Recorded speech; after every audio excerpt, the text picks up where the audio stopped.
Good evening. Thank you very much, Godard, for this introduction. Today, I want to speak about gravity and grace, and I want to share with you some thoughts about my actual work, one of my actual work.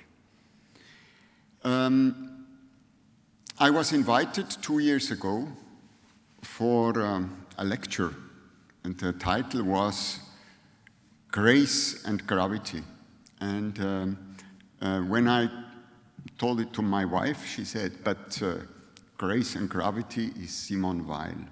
So I started to look about Simone Weil, which I know, I must say, but I must admit, never read. And suddenly, or immediately, I was struck by what she wrote. This is the first book, the book Gravity and Grace, which I wrote, and I was immediately implicated. So she said, tous les mouvements naturels de l'âme sont régis par des lois analogues à celles de la pesanteur matérielle. La grâce seule fait l'exception. Only grace is an exception on the laws of gravity, who are the analog to the what the soul is conducted by. I think it's beautiful to put on one side all the laws of gravity. I mean, we put on high or low, when it comes up and down, and then something very different, the grace. So to me, it was especially, and I'm coming back in my lecture later, it was especially important and touching because as an artist, I use since years the term of grace. So this lecture here, the invitation, and also the reason why I'm in Belgium is also due to the Biennale of the Image of Possible in Liège, where Anne-Françoise Le Suisse invited me to be part of. By the way, I can encourage you, not for my work, but go to Liège and see this powerful, I think necessary, Biennale. It's charged with a lot of works. We are, I think, very clear and very concerning questions of the reality of the world and the time we are living in. So I'm happy that Anne-Françoise invited me to be part of the Biennale. And I did show the chat posters. And Godard, my only correction is that I didn't make the chat posters for the Biennale of Liège, but I'm very happy that they are there. And I'm coming back why. So these are works I did this year. Concluded it this year, the beginning of the years. It's a view into one of the spaces of the Biennale called Decathlon. There are 23 chat posters, and there is a Simone Weil white train. So the chat posters, it's imaginary dialogue with the thinking, with little excerpts of the thinking of Simone Weil. I use cardboard, which I had to glue on a wood panel, and I used the easiness of this kind of conversation you can have with somebody. I used the signs, the emoticons, the stickers, you know, from WhatsApp, and of course the text bubbles we use, and the whole graphic structure of WhatsApp conversation. And always, of course, I used the excerpts of Simone Weil's thinking. So I did it this way. There are 4 parts for the chat poster, 4 parts. One part, the citation of Simone Weil. I thought, I found her thinking is so profound. Why not just chat it and share it? That was my idea. So just to give very profound thinkings over in the WhatsApp. So therefore, there is this excerpts. And by the way, I like very much to use excerpts, not only from Simone Weil, but because to me, excerpts and citations are always the opening into something, or like a door into going into the whole thinking. So I use them white or green. There are these 2 colors. I mean, in my iPhone, there are 2 colors possible. So I use it either white or green. Then the other part, I didn't want to intervene with questions. I thought this is not appropriate. So I just use emoticons. This is my response in a way, or my question. Emoticons, this is the second part.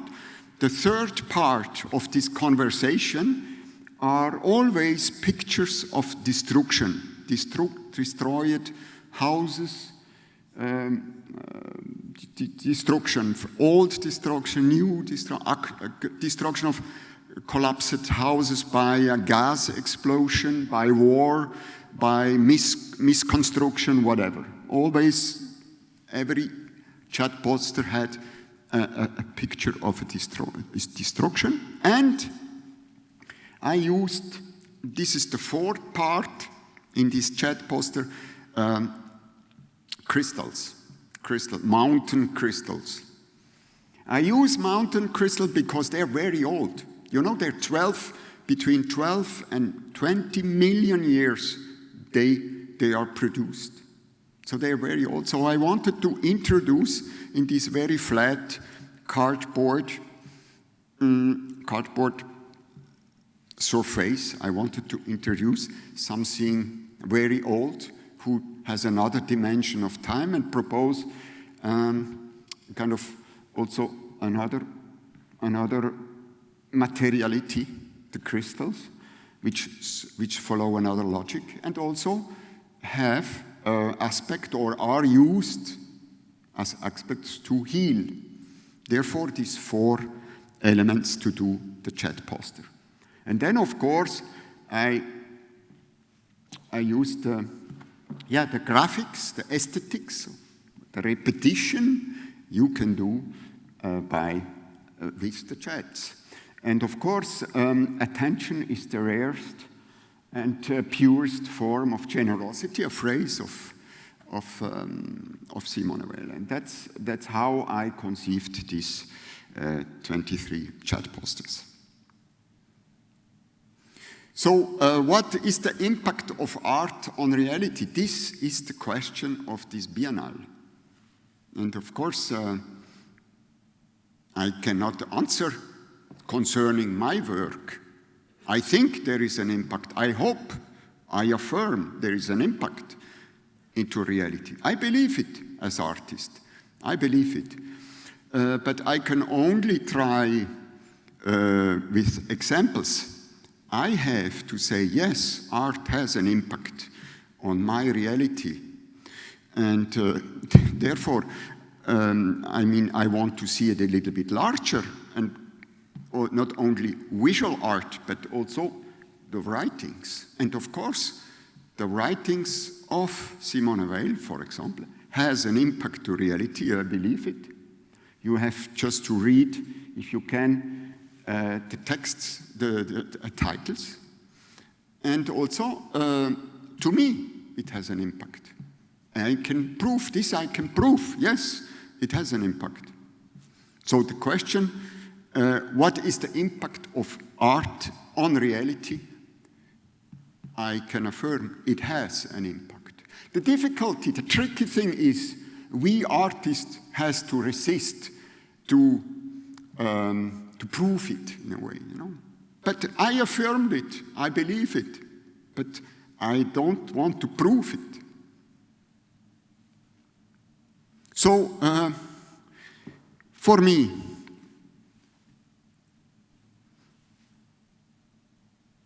for example, Simone Weil, she said, ce qui est sacré dans l'art, c'est la beauté. I think that's beautiful. It's powerful. You know, she never gave up the beauty. She declaims the beauty is the thing in art, the beauty. And I'm personally, of course, I like it very much because myself, for example, sometimes people say to me, yeah, but your work is not very nice. And I always defend my work and say, no, it's beautiful. I wanted to do it beautiful. Perhaps you don't find it beautiful, but I didn't want it not beautiful. For example, this, as an artist, to read Simone Weil, somebody who says it's the most important thing, the holy thing in art is beauty, it's just beautiful and an encouragement. And it's into my reality. It intervenes in my reality. And I'm not alone with this to insist on the beauty of art. So another book, another text.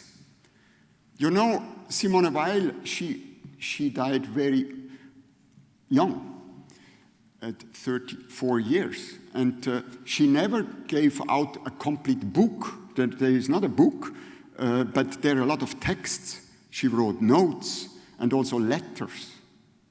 And one of them is a contribution she made about colonialism. And what I really very much like in this, I don't know, can you read it in French, but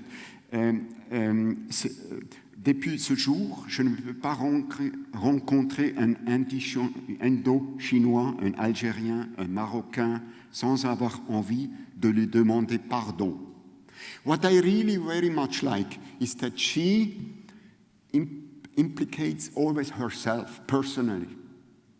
She wants to ask somebody who suffered by the colonialism to forgiveness, she. I very much like this position, always to include herself. She wants to ask for forgiveness. So this is powerful, I think. And Simone Weil has this power to implicate her so strongly into the things. Another thing, another text, it's, by the way, it's a letter. It's a letter, very touching, I think. It's a letter she wrote to a priest, Pater Perrin, his name. And, you know, she grew up as a non-practicant Jewish girl and then person. And then she was attracted by Catholicism, by Christ, God, etc. And by the way, this was the reason I never read her, because stupid me, I didn't want to go into this. But then, when you read this letter to this priest who wanted to convince her to go into, I don't know the name, baptem, to be holy as a, you know. In this letter, she explained so rigorously why she don't want to get, in effect, Catholic, you know. When she writes, I love the saints, some of the saints, I love the people who believe, I love the spirituality, etc., but I don't love the church. You know, very simple, very clear. Why then she said, I don't need to go into this baptism. I don't need to be baptized.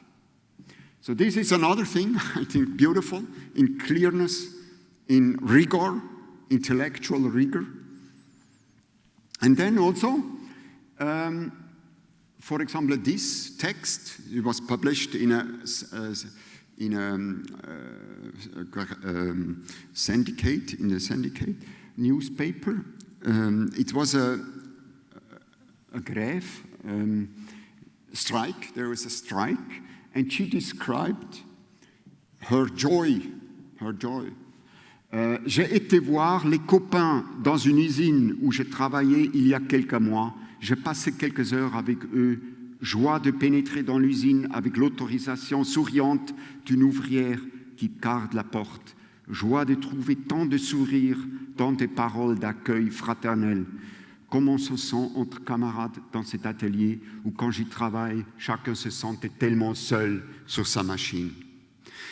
You know how she, beside the fact of what the strikers are fighting for, she works out the joy of the strikers to be together, to have no chief, to share everything. So this is the beauty, I think, and this is the kind of, I think it's very strong. And for me as an artist, it's an ongoing discussion about the engagement, about for what to fight for, and therefore, to me, again, here is Simone Weil is absolutely into the reality. I mean, in my reality. So these are some examples why I'm so touched by her strength and her implication. You know, she went to war. She went to work really as a big intellectual woman. She went to war. She went to fight against the fascists in Spain. She worked in a factory. And so she always tried to really reach the reality, the hardcore of the reality. So something I want to share with you has to do with the exhibition in Liège. I call it La Decision, The Decision. You know, as an artist, what I love when I do exhibitions, to take decisions, because there are a lot of decisions, small ones, sometimes very small, but I love to take decisions. I don't say they are always the good decision, no, but you need to take a decision. Nobody else can take the decision. You have to self-decide, and I like it very much. So there is one example, a stupid example.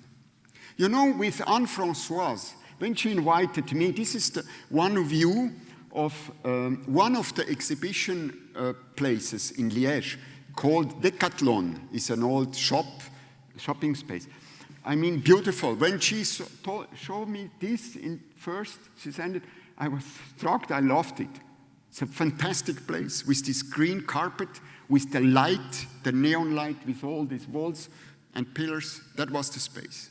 I loved it. And together, we decided with Anne-Françoise to keep the walls like they are, with the holes, with everything. We decided.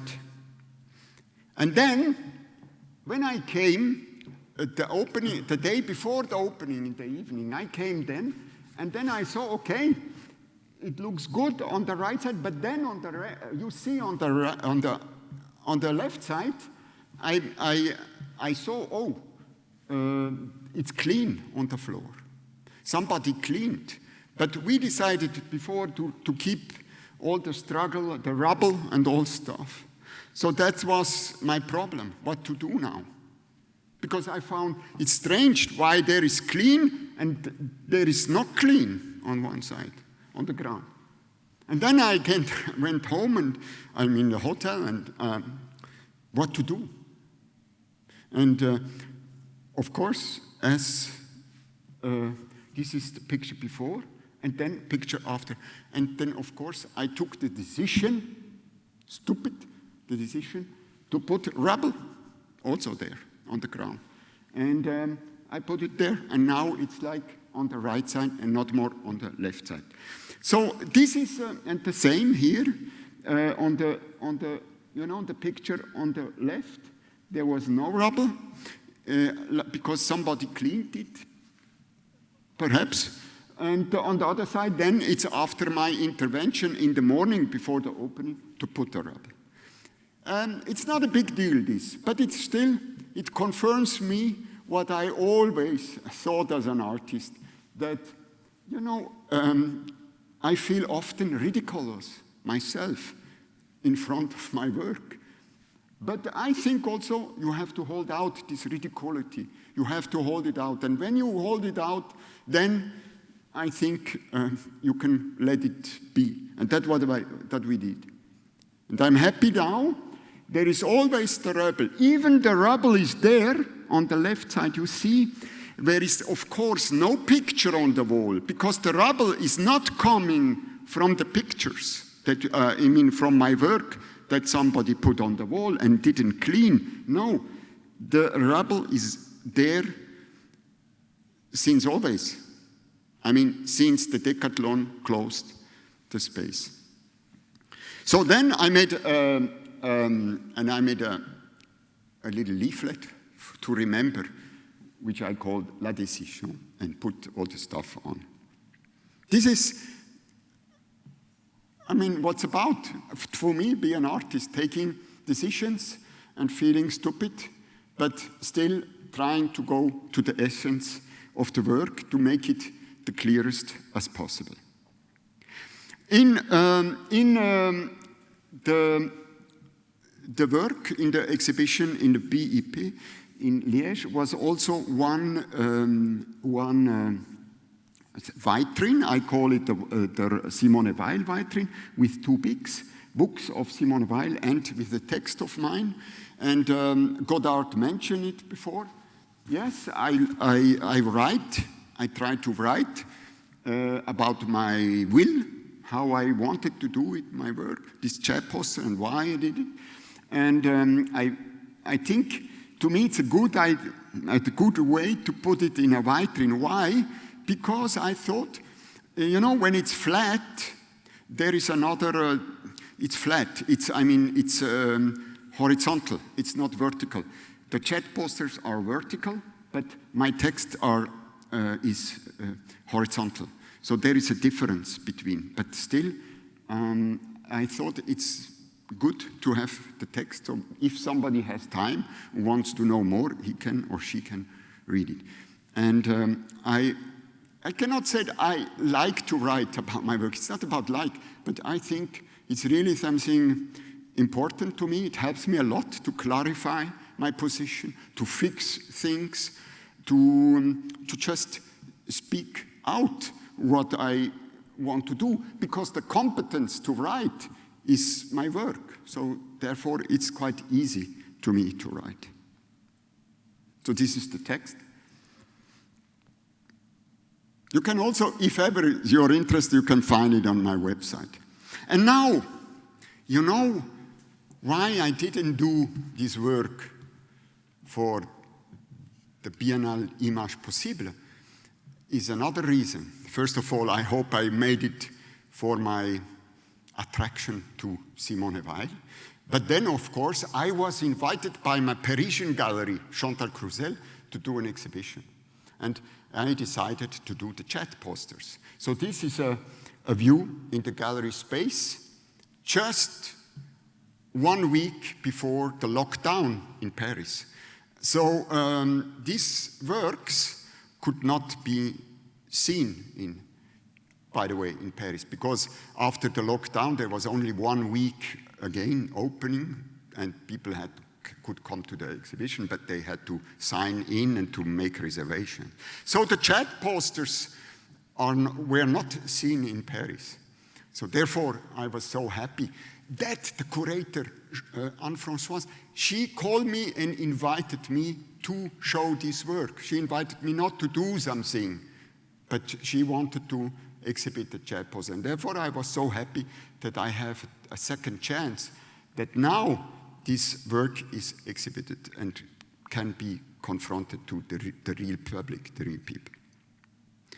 And here, what I did then, because the gallery was closed. So me too, I did like a lot of artists. Now we do, and we have to do, and we will do even more. I did myself a virtual exhibition walk. So before the lockdown in Paris, I made myself a video about my exhibition, who nobody could see. And of course, as we know now, the digital and the virtual exhibitions and artworks and contributions are taking a lot of place and a lot of time. So then, that's another thing. After this exhibition, they came the lockdown in Paris. So, and I was completely in Simone Weil, and I decided, during the lockdown, I decided in my apartment here, that's my apartment in Paris, I decided to do, because I was completely into Simone Weil, to go a little bit forward and to do a Simone Weil map. I thought I will myself, in doing the map, I want to learn more about her work and her ideas. Therefore, I did the Simone Weil map in my apartment during this lockdown. So what I did, first I decided, this is only my decision, it's just me, an artist, who decided, okay, I decided two things I really think important, therefore I call it cornerstones. It's her radicality on one way, and also the singularity. So I thought I want to, on the map, this must figure the singularity and the radicality of her thinking. And then I defined 6 things which I felt, I'm not a knower of Simone Weil, but just I felt, is woman, warrior, healer, worker, witness, and thinker. I thought these are the definitions I would like to define her like this. Like a warrior, a woman, a healer, a worker, a witness, and a thinker. And then this, of course, with these 6 definitions, I try to come closer to what operates to me in her work. And then I decided active notions, I call it like this. It's grace, gravity, attention, the soul, the void, art, death, politics, work, purity, God, Christ, religion, anorexia, time, rigor, the world, mystery, love, eternity, truth, extremism, roots, joy, oppression, and movement. So I decided these words, these terms, and then out of them I tried to make my map.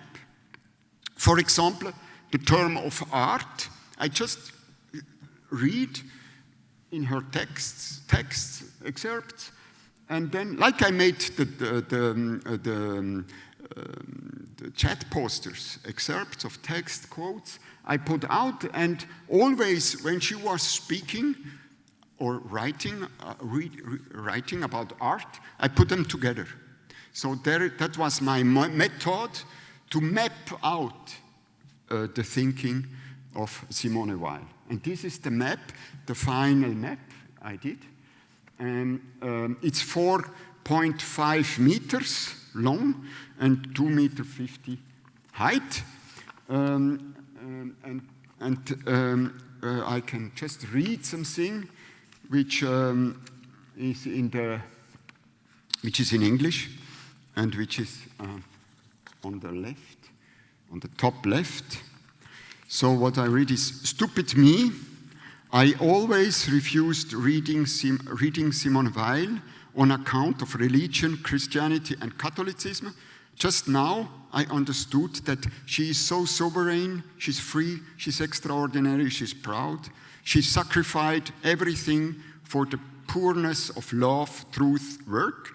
I love her extremism, her craziness, her anorexia, her absolute radicality and singularity. She is an example for every artist. She is an example for every artist, I think. She was not afraid of taking seriously the notion of loving the other and of paying the price for it herself. She didn't betray art. She asks life, what meaning does it have? So this map did accompany my days in the lockdown, and when it was over, I put it on my wall on the studio. And in the same mood into Simone Weil's thinking, I was also, for example, asked by a newspaper. This is not a newspaper, a magazine, a weekly magazine in Switzerland, Die Weltwoche, to do a cover. So I decided to do a cover to say, because the thematic was survive in a crazy world. So I propose what is to do, Simone Weil, to read Simone Weil. Some other works in the same mood, Simone Weil, I made medaillons. They're small works like like this, 40 of 30 centimeters, more or less. Smaller works like medaillons. I call them medals. And there is why medals?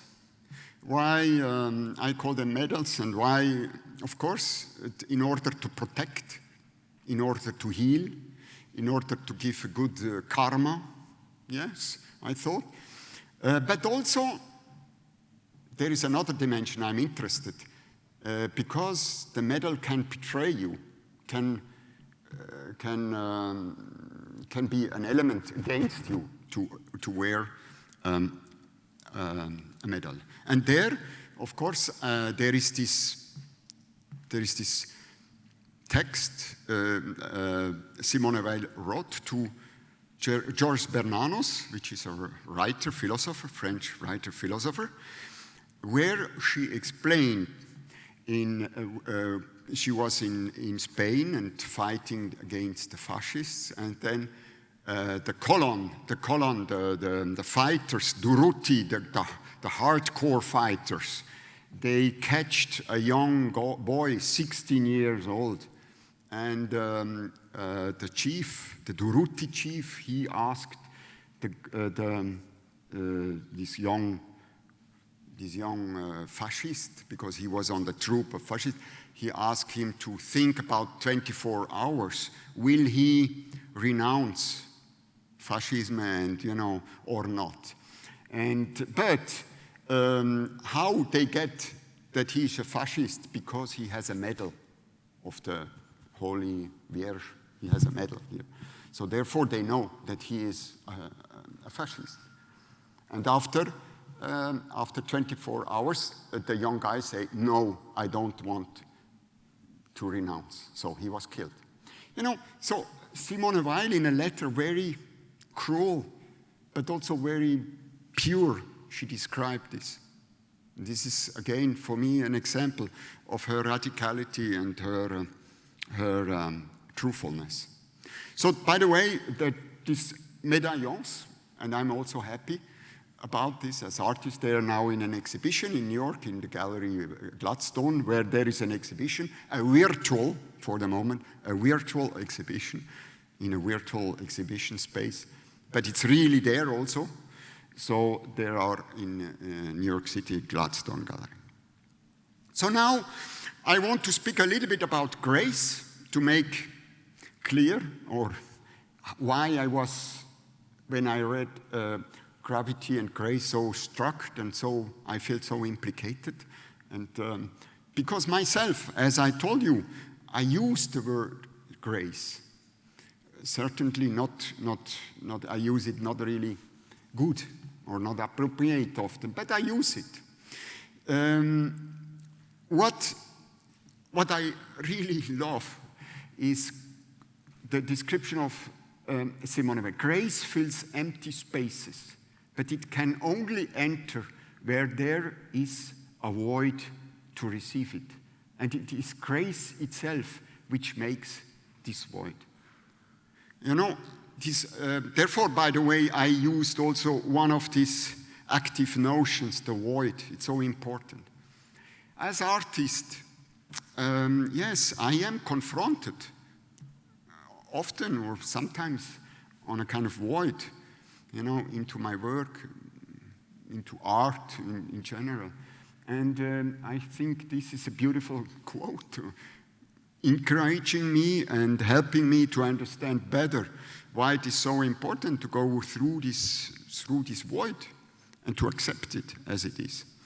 So I want to try now with some examples to tell you why, when as an artist I thought, perhaps I'm wrong, but I thought at the moment when it happened, there was a moment of grace to me.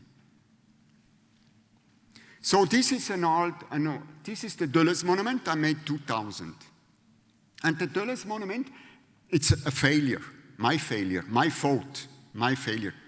Because it was the second of my monument series and I didn't prevent to be there all the time. I made it in Avignon, in the outskirts of Avignon, in south of France. And it was a very good experience to do it together with the inhabitants. But after the opening, I quit and I went away. And this is my error. This is my failure. So after some days, we had to dismantle it because it was not more possible to hold it there.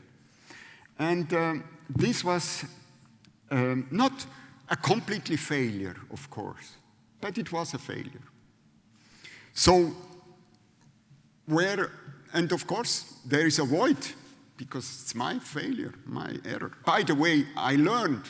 So from this moment on, I decide when I do work with inhabitants, like the next work was the Bataille Monument, I want to be there all the time, not only for the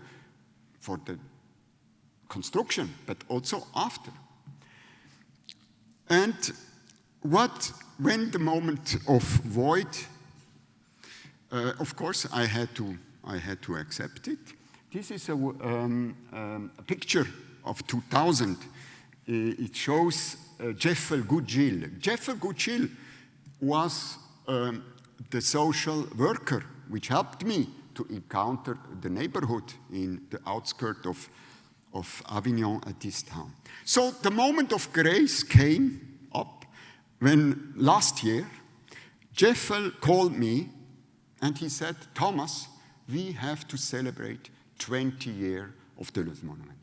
So, you know, for me, it was so a beautiful moment that somebody there, 20 years after, I mean, the Deleuze Monument was a failure, was just there perhaps 2 weeks. Say to me, we have to celebrate it. And that is a moment of grace which happened in my work of art, and makes me happy. And by the way, we couldn't do it this year because coronavirus, so we will do it, we will celebrate with an exhibition, by the way. A little exhibition outside of Avignon Center again, this 21-year Deleuze Monument. Another moment where I found I was touched by grace. It was when I made the Musée Précaire Albinet, 2004. And there, this was a work together with the neighbors, with residents in Aubervilliers. By the way, where is my studio? And in order to construct the work, the idea was to exhibit original old artworks from the Centre Pompidou. Every week, 8 different artworks, every one. very important artwork like Mondrian, Andy Warhol, etc. And I went there to speak to the people, and they say, yes, we help you, we will help you to do it, and we do it together. Everything was fine. But then after 1 year negotiation with the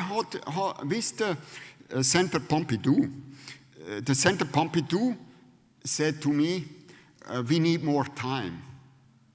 We cannot do it. It was, there was a deadline, but they said we cannot do it. We cannot give you the artworks.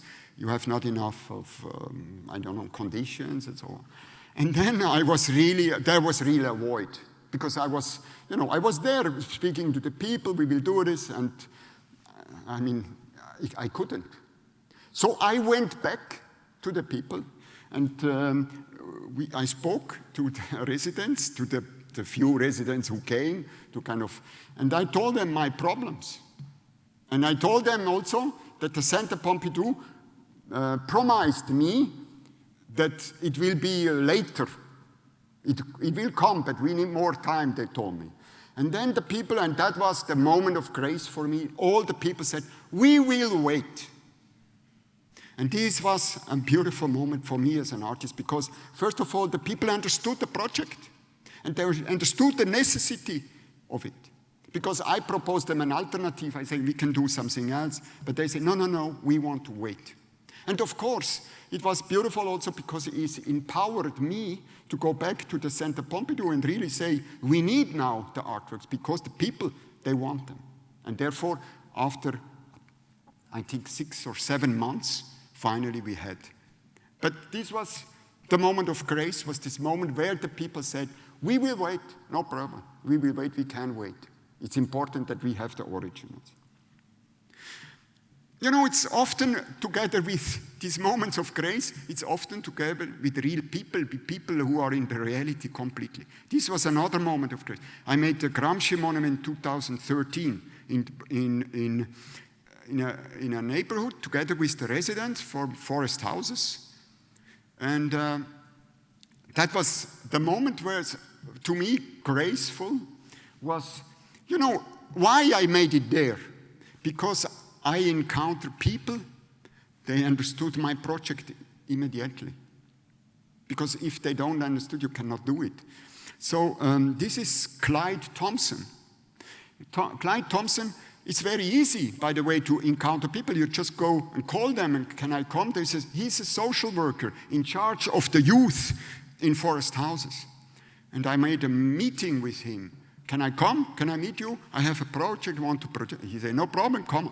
And then I was there, and then he told me, Thomas, what is the benefit for our community? And I told him, I'm not working for your community, I'm working for art. And that's the moment of grace, he understood this, that me as artist has not come from Paris, from Switzerland, to come to the Bronx and to tell them that I'm working for them, but I'm working for the art. And this, because he understood this. And therefore, I could do the Gramsci Monument together with this resident, because he understood it and helped me and was always behind me in this project. This was, to me, a moment of grace in my work, that somebody understood that I have to work for art. And I have no other argument than art. And he understood it. Another moment, there are a few moments, but I remember so good. This was another work I made in a museum called Remain Modern in Saskatchewan, in Canada. This was in 2018. The idea was to work to make an inclusive work in the museum, to invite people to share something. So the idea, therefore, it was called, what can I learn from you? What can you learn from me? And people could come and to tell something what we can learn. And of course, especially what is special here was that in Saskatchewan, there is quite a high percentage of First Nation people. And it was very important to me also to include them into, of course, into the museum, new museum, and to come. And then one day there's this woman coming, and she was talking. She was not the only one, because it's a big, and very important issue in Canada. It's how the First Nation people was treated by the colons. And she was talking about her experience, her personal experience, about what the Canadians call residential schools, the schools where they have to go taken away from their parents, from their family, and they put them in religious schools. What was the moment of grace, and therefore I remember so much, is by chance, because the idea was there was no program. So she just came and spoke, and in the same moment there was a lot of young Canadian school girls and boys with their teacher.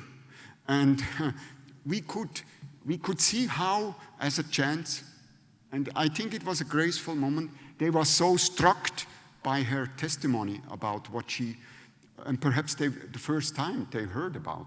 So this was a beautiful moment, a graceful moment, because there was no intention, there was, of course, no program, there was no idea to make it happen, but it happened. And finally, the last moment, one of the last, is Robert Walser's sculpture. It's a big work I did last year in Biel, Switzerland, Biel. It was a kind of a homage to the writer Robert Walser. Of course, I did it again. It was different than other places because it was very central. It was just in front of the central station. So I wanted to do it with the residents of the city of Biel. And okay, this picture is a little bit tricky because, of course, this is embracing, but the man is called Malik. And I know when I made fieldwork in Biel for 3 years, I know him because he is a resident on the place there. He's always on the place.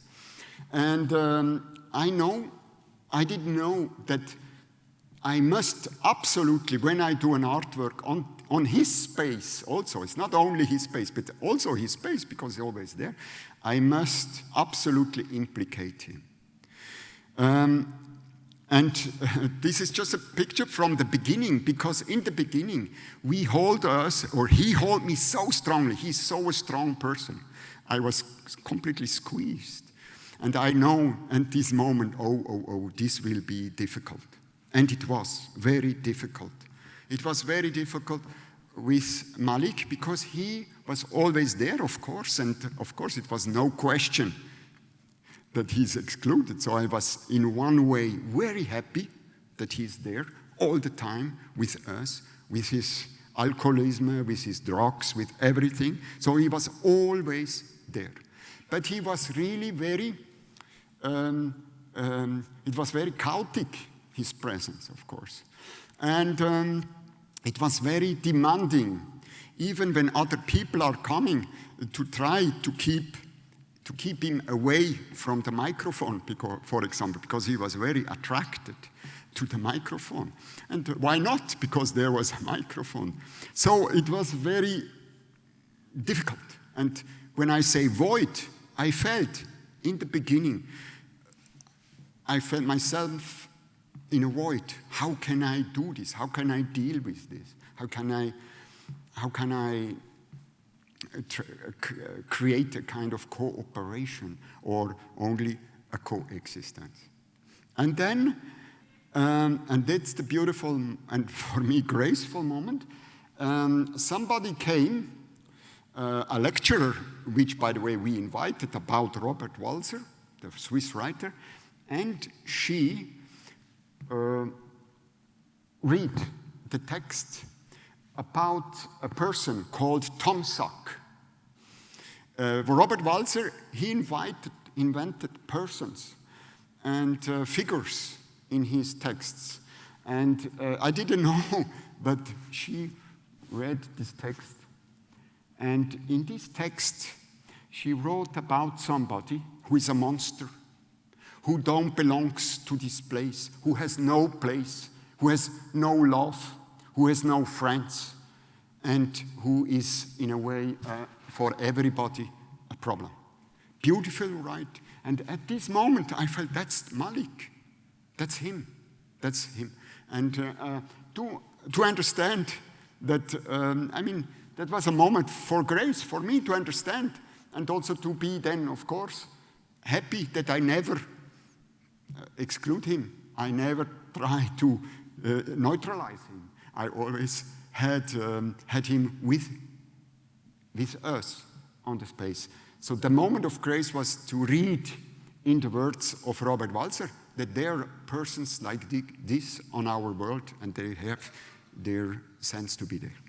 This is, by the way, in the book La Promenade of Robert Walser. The monster, or the giant, he called it a giant, is called Tom Schack. So this is what I wanted to share with you today. Tomorrow, I'm in the class of Anne-Françoise Le Suisse and have a seminar with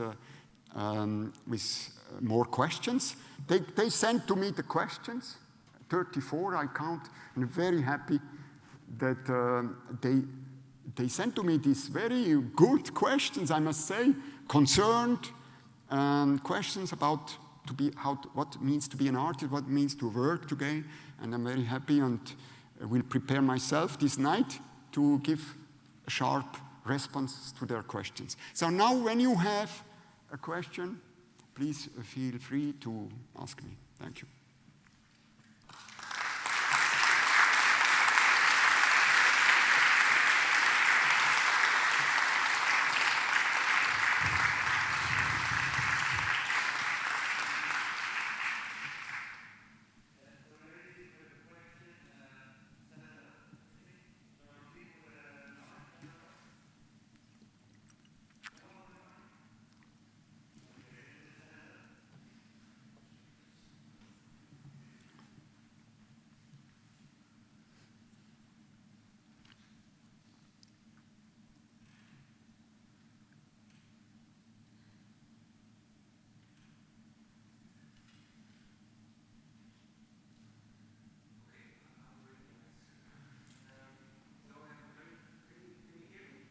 Yes.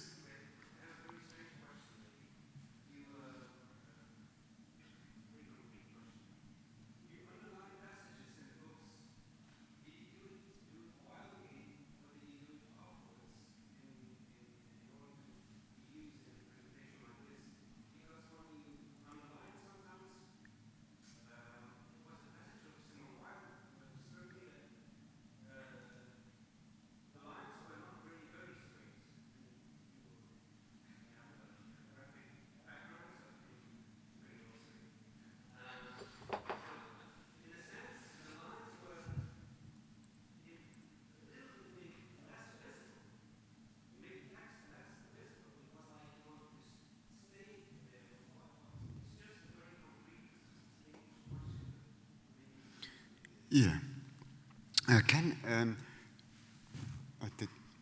Can you help me? Because I would like to go back to the picture. Is it possible? I don't know. I made a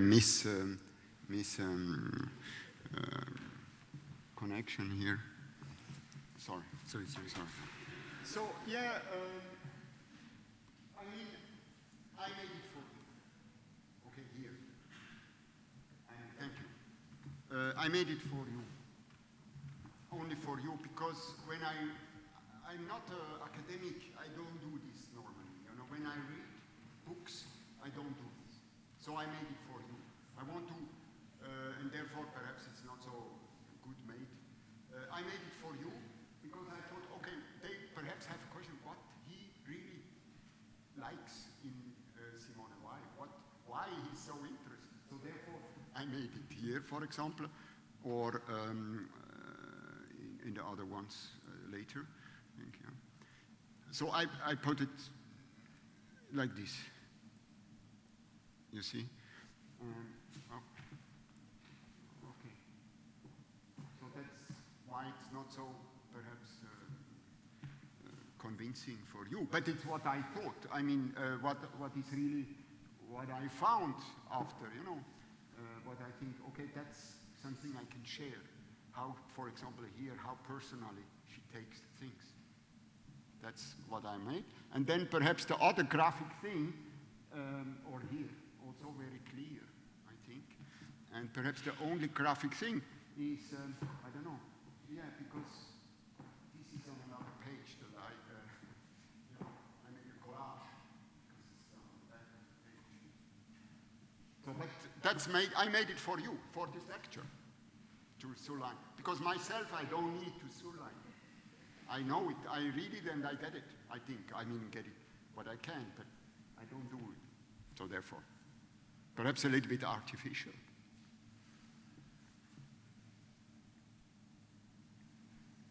Yeah?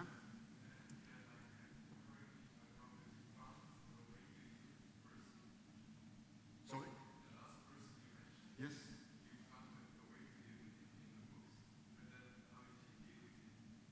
Yeah. I mean, this is another lecture, not the one here, but Malik, he was always there, every day. So, every day, it's his place. First thing I told him, Malik, we have to share the place together. It's your place, but also, it's not only your place, because the other people, it's a public space. Therefore, I'm so interested in public space.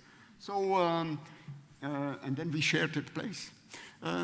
You know, I think when you were so close, I mean, it was 86 days, and I was there every day, 12 hours, and he also. And, you know, you find a way, in a way, with time. With, I think, with love, with respect, and also with, I mean, he's a very fun person, very interesting person. He has problems. He has psychological problems, a lot of other problems, but he is a very interesting person, of course. And for example, what he did, so what I did, because you asked me this, so I thought, okay, how can I implicate him? So I said, Malik, we will do every day, you have 1 hour the microphone, because he was so attracted to the microphone, always, and he interrupted the others. I mean, there were some people, they have no problem to be interrupted, because we are in public space, it happened. It's not, but some others were a little bit upset by it, and I can also understand, because I invited them to come and to speak about something.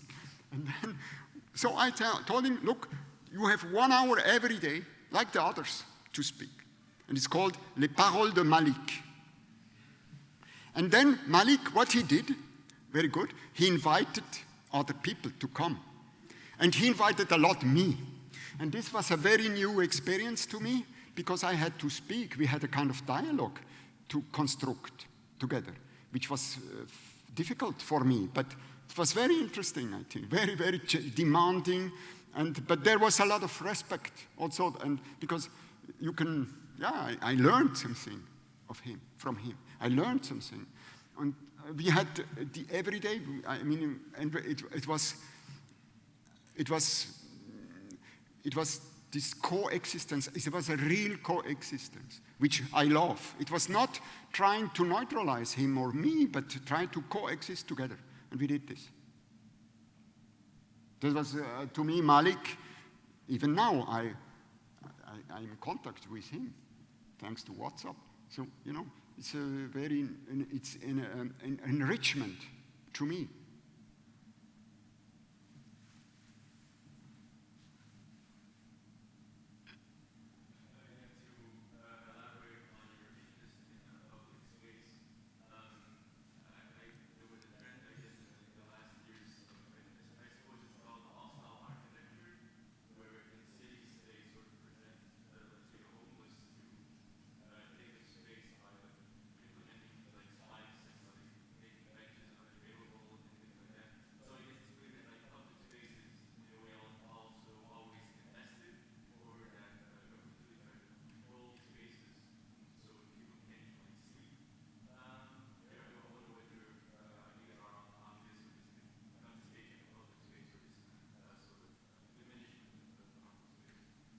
Yeah, first of all, I share completely this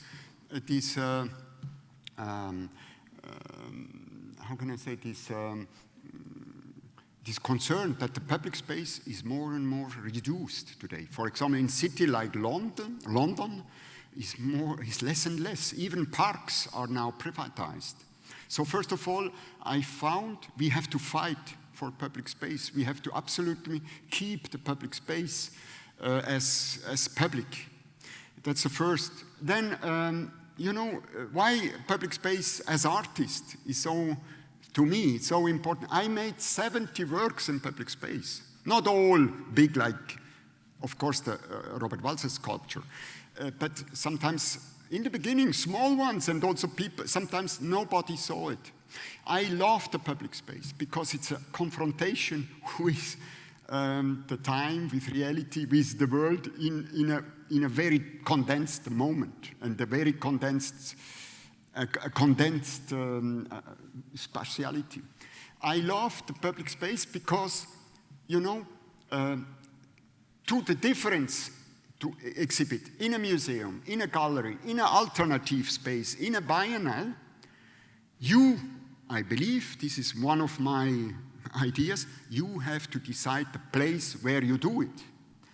You cannot accept, for example, that I think that somebody else tells you, if you're an artist, where to do your artwork.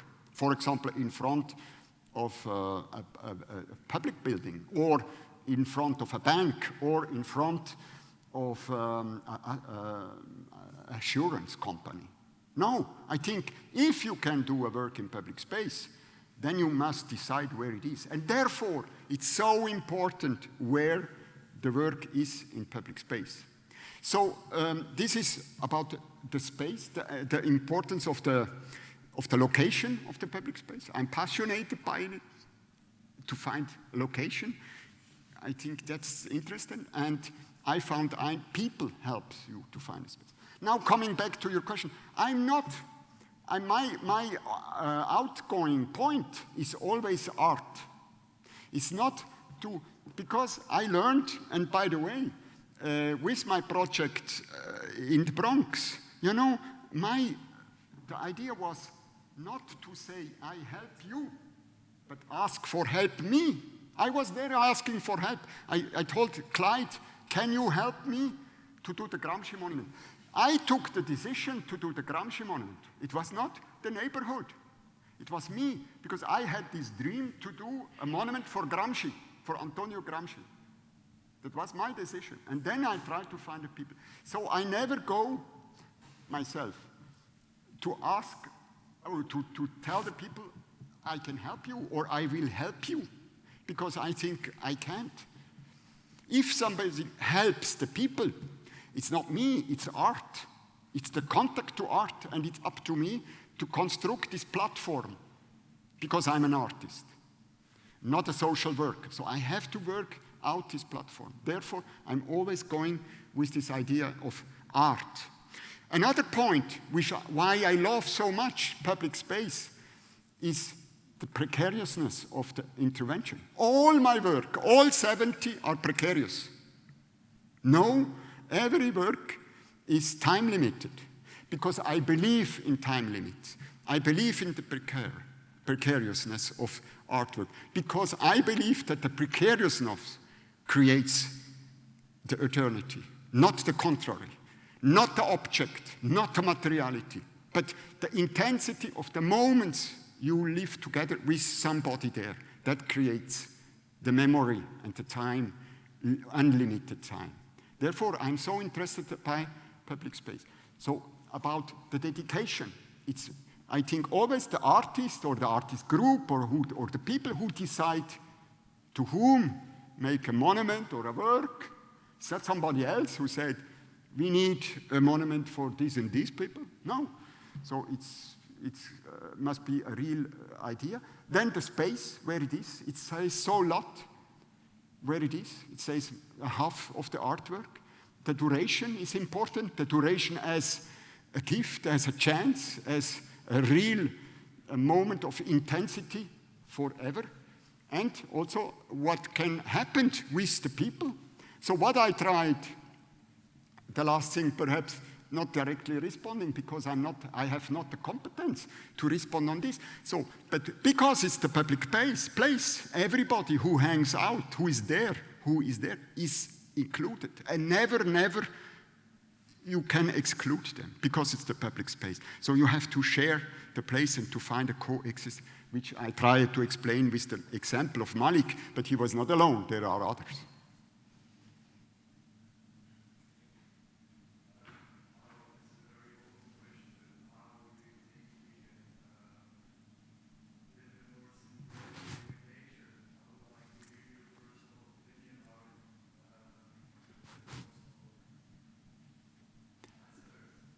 Yeah, with nature.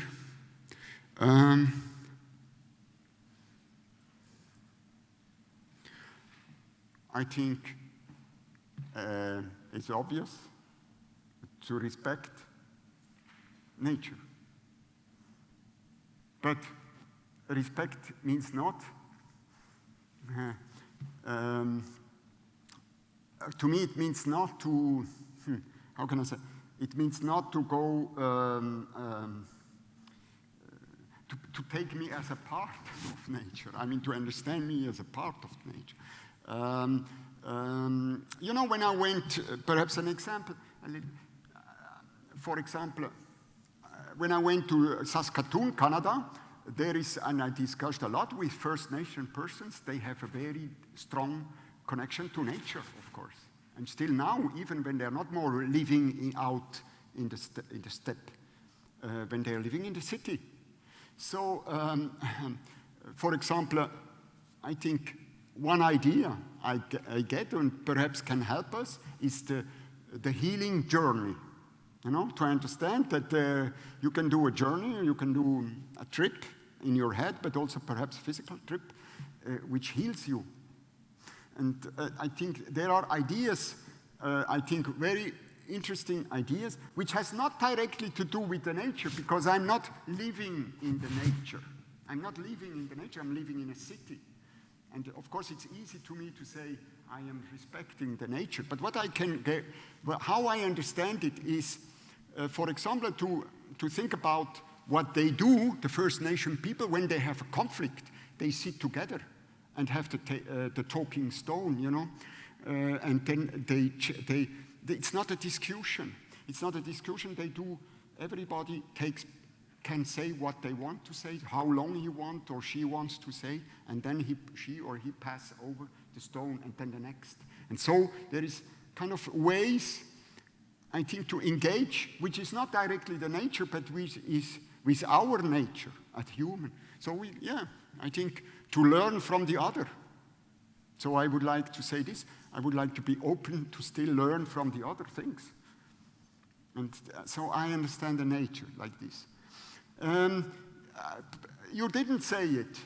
You didn't say it, but there is some concern I have. You know, sometimes people come, you didn't say it, sir.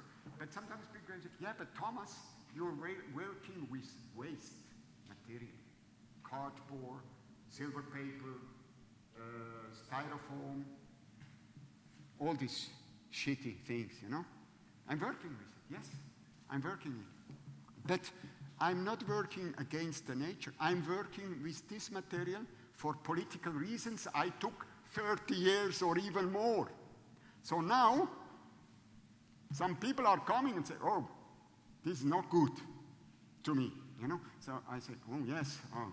So, but should I change now? Should I change my material? The material I decided to work with for political reasons? That's the question you didn't answer. But I think that's very important. And I don't say I have the good answer or the right answer, but I want to keep truthfulness to the material I used. Because I know also that, you know, sometimes to use this kind of materials is perhaps not so good, but it's very visible, and it's easy to say this is rubbish, this is you know, this is not good for nature. But they are, beside a lot of other things, they're not visible, but they are perhaps even more. So, I mean, That's how I can respond to you. The question, the problematic of nature.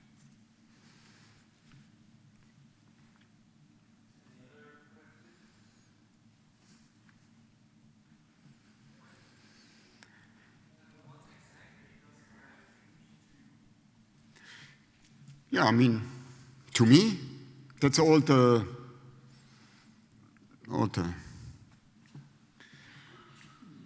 problems, all the questions about career, for example, about being invited or not, about money, about, all the things I have to deal with, we have to deal as artists with. That's how I understand it. And sometimes this gravity these gravity things you can, what I wanted to show here. Sometimes, to me, you ask me, to me, not to Simone Weil, to me what is heavy or can be heavy, sometimes easy, sometimes heavy, but it's like a logic who I think I cannot escape, and I want not escape, by the way. But there are questions to me, yes, not very interesting questions. For example, the time limit, to respect the time limit. So that's a gravity problem. To make a budget. All kind of things that I have to confront. I'm happy that I also have to confront these questions. But they have nothing to do with grace. They have to do, yes, with gravity, with the work we do, with the problematics it has. Is it criticized, not criticized? Is it exhibited, not exhibited, etc. That's, to me, the gravity thing. And I want not miss it in my work. But this logic is sometimes, yes, I don't know, perhaps I found a method to deal with, and I think it's a good method. Perhaps it's a very bad method. No, really. But that's gravity, to me.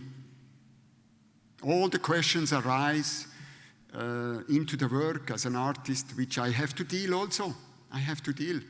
Somebody wants something from me, but how can I say no, or whatever? Or I want something and I cannot get it, So that's the gravity thing for me.